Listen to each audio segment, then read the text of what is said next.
Hello friends, online take information চ্যানেলে আপনাদের সকলকে জানাই স্বাগতম। আমি নাজমুল। পুলওয়ামা কাণ্ডের পর যখন দেশবাসী শান্ত, আর এমনই সময়ে শুরু হয়ে গেল গৃহ বিবাদ, গৃহযুদ্ধ। আজ এমনই কিছু ব্রেকিং আপডেট বেরিয়ে এসেছে যা আপনাদের সামনে উপস্থাপন করতে চলেছি। আলোচনা শুরু করার পূর্বে রিকোয়েস্ট একটাই, ভিডিওটিতে অবশ্যই লাইক করবেন এবং বেশি বেশি পরিমাণে শেয়ার করে সকলকে জানিয়ে দেবেন। আর আমাদের সঙ্গে থেকে এমনই লেটেস্ট ট্রেন্ডিং আপডেট পেতে হলে অবশ্যই সাবস্ক্রাইব করবেন। গতকালই বাংলার মুখ্যমন্ত্রী মমতা বন্দ্যোপাধ্যায় মাননীয় প্রধানমন্ত্রী নরেন্দ্র মোদীকে গব্বর সিং অর্থাৎ শোলে ফিল্মের ওই বিখ্যাত ভিলেনের সঙ্গে তুলনা করেন। আর 24 ঘন্টা কাটতে না কাটতেই এর থেকেও তীব্র কড়াভাবে আক্রমণ করেন দেশের প্রধানমন্ত্রী নরেন্দ্র মোদীকে। এই যেন ভোটাভুটির লড়াই, এই যেন গৃহযুদ্ধ, এই যেন গৃহ বিবাদ। এই গৃহযুদ্ধ কি সামনে লোকসভা ভোটের জন্য? এখানে বলা হচ্ছে ভোটের গরমে ফুটছে বাংলা, একদিকে মোদী আর একদিকে মমতা। দুজনকেই একে অপরের বিরুদ্ধে সুর চড়ালেন, পারদ জড়ালো চরমে। ভোটের ময়দানে কেউ কাউকে 1 ইঞ্চি জমি ছাড়তে রাজি নয়, ইটের বদলে একেবারে পাটকেল। এমত অবস্থায় মোদীকে কটাক্ষ করে বলেন মাস্টার অফ করাপশন,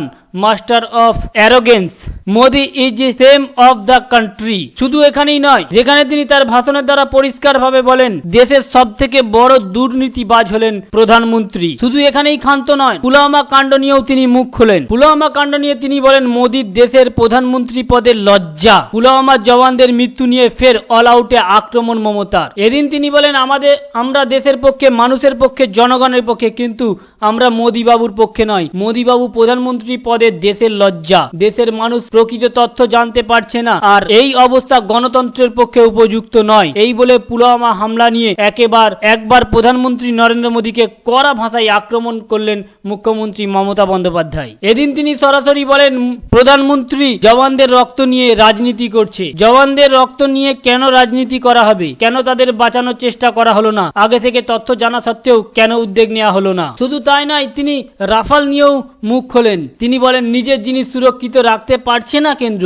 দেশ চালাবে কিভাবে? প্রতিরক্ষা মন্ত্রক থেকে রাফাল নথি চুরি যাওয়া নিয়ে কেন্দ্রের বিরুদ্ধে সরব হয়েছে বিরোধী পক্ষ।